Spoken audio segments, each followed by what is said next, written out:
Welcome back. All right, I want to talk about Montreal. I want to talk about Montreal because there is a belief by some in the fandom, and I think some in Montreal media as well, that this team's being underestimated. My view on this is I think Montreal's going to improve this season. I could see them being a little bit above 500. I don't see them as a playoff team as of yet, and I'll go through why. So 2021, 2022, this team bottomed out. And it was tough because, of course, that's the season after they go all the way to the Stanley Cup final. They were 22, 49, and 11, 55 points. And they embraced the rebuild. And rebuilds can take a little while. They didn't do the full teardown, though. There are still veterans on this roster, which I think makes it a little bit easier to transition to being in the hunt for a playoff spot. Might be part of the reason for the excitement with Habs fans because there's that balance there, right? So 2022, 2023, 31, 45, and 6 was the record, 68 points. So an improvement of 13 points.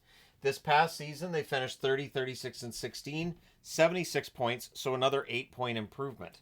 So they've improved 13 points, then 8 points. I think another 8 to 10-point improvement this year is quite possible.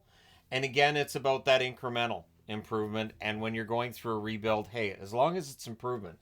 It was one thing I remember with the Canucks going back to like 2019. The team was still not great, but they were trending in the right direction, and then they made the playoffs in 2020. We won't talk about 2021. It's not important. So in the case of Montreal, there is a good top six here. There's going to need to be some avoidance of injuries, but there's a good top six here. So Caulfield, Suzuki, and Slavkovsky on that top line. We know they've got chemistry. We know that with Caulfield, the 28 goals, it feels like that's a starting point. Suzuki's 77 points. He can probably pass 80 this year. And Slavkovsky's 50 points, just the beginning of what is to come. I think 65 plus points for Slavkovsky is possible. The second line, some excitement around this. Not because of Newhook necessarily, but Newhook's a good young player. 15 goals, 19 assists this past season. If Kirby Dach can stay healthy, and that is an if, but if he can stay healthy, Montreal could be a heck of a lot better than people give him credit for. I think Kirby Dach, he's missed so much time to this point that he's kind of a forgotten asset, but he's a very good forward, and he's a legitimate top six forward when he's healthy. And then there's Patrick Laine. Laine is so wildly unpredictable, not just from season to season, but from game to game, week to week. You never know. He might go out there and score you 5 goals in a night, and he might go cold for 10 games. You just never know with Patrick Laine what you're going to get. If they get more of the dynamic scoring Laine, if he shows that commitment to defense, at least somewhat, right?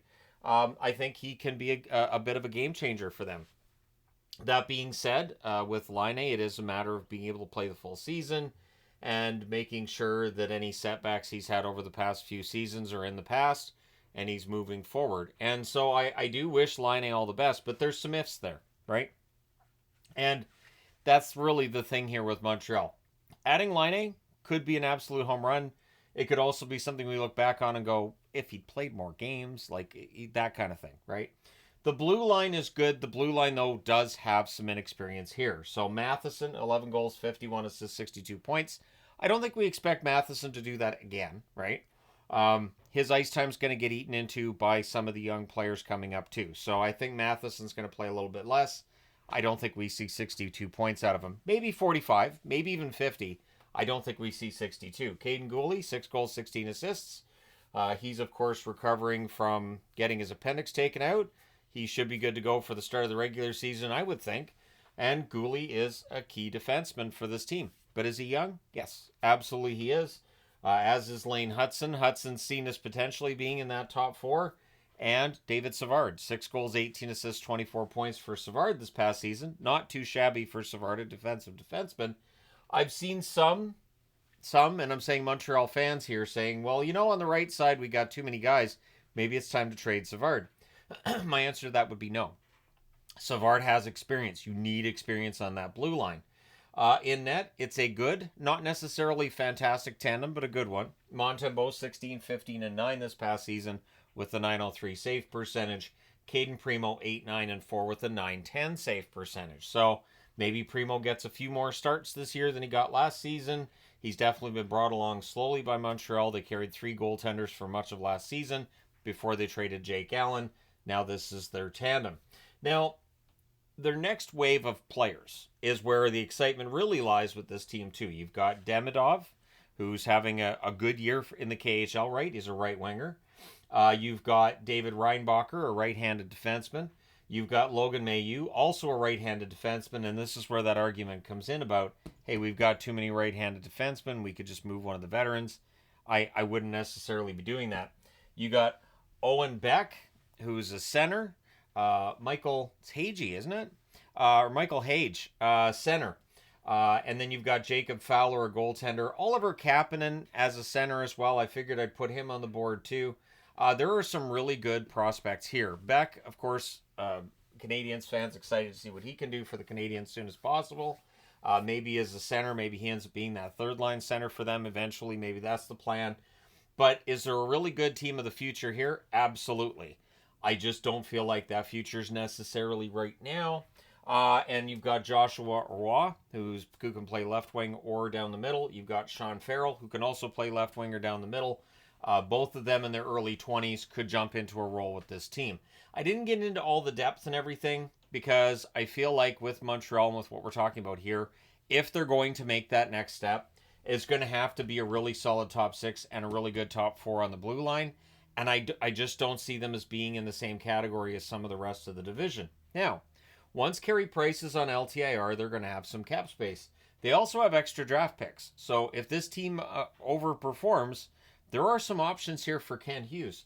They have extra draft picks in all of the first 4 rounds for 2025, and they have an extra second and an extra fourth in 2026. So you stockpile draft picks until your team's good, and then you take some of those extra draft picks and you move them out to bring in other players. Considering how many teams are cap strapped right now, there's always that possibility that Montreal could end up being a landing spot for a player from a team that's dealing with cap issues and wants to improve things on the ice. Now, one thing that holds Montreal back, one thing that I think is definitely needs to be talked about here is that the Atlantic, to me, looks like what could be the best division in the league from 1 through 8, which would include Montreal. So you have Florida, the defending Stanley Cup champions, had 110 points this past season, had a great second half to the season. I don't see any reason they're going to fall back. Boston, 109-point season, which was way down from the record-setting season they had the year before, but it didn't drop as much as people expected when they lost Bergeron and Krejci, myself included. So Boston's already shown they can avoid gravity. They picked up Lindholm, they picked up Zadorov. We'll see if that is a net positive for this team once they're on the ice. But again, 109-point season. I don't think Boston's going to fall that far back. Toronto had a 102-point season. From a regular season perspective, I think Toronto should be pretty much as strong as they were last season. So those are 3 teams already that I look at and say, I can't see Montreal being ahead of them. You've got Tampa Bay, 98 points. Definitely a discussion worth having about whether or not their door is closed or is closing. But picking up Gensel, being willing to trade off, letting Steve Stamkos go as a free agent, it's a gutsy move by Tampa Bay.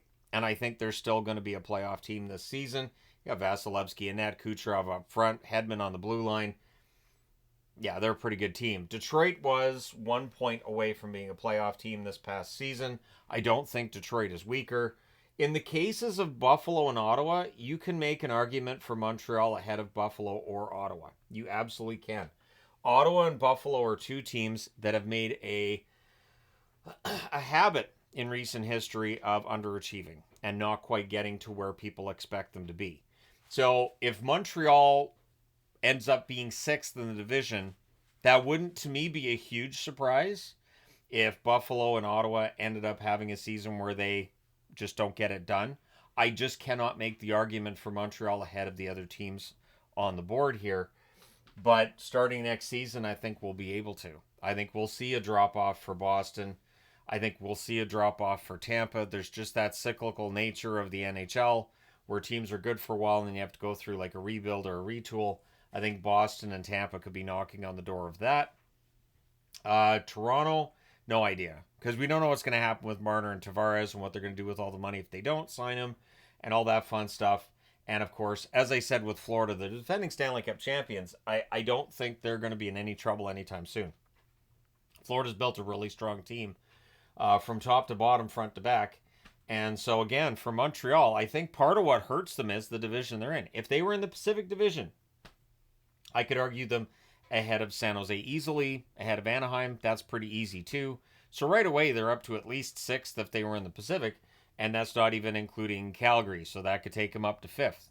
So sometimes the division you're in can make things look worse than what they are. That may very well be the case for Montreal. Once this clicks, I think Montreal is going to be really, really good. I don't know that it clicks this season. So the question I have for viewers watching this video is a simple one. Are we all taking Montreal way too lightly? Will they be much better than what's expected this season? Or are the expectations right where they should be? Let me know your thoughts in the comment section below as always. Don't forget to hit like and subscribe in the event you've not done so already. And yeah, I got creative with the magnets. I got a bunch of smaller magnets on the board because why not? But yeah, so there you go. Thank you guys so much for all your support. If you haven't already hit like and subscribe, please do. I will talk to you again soon.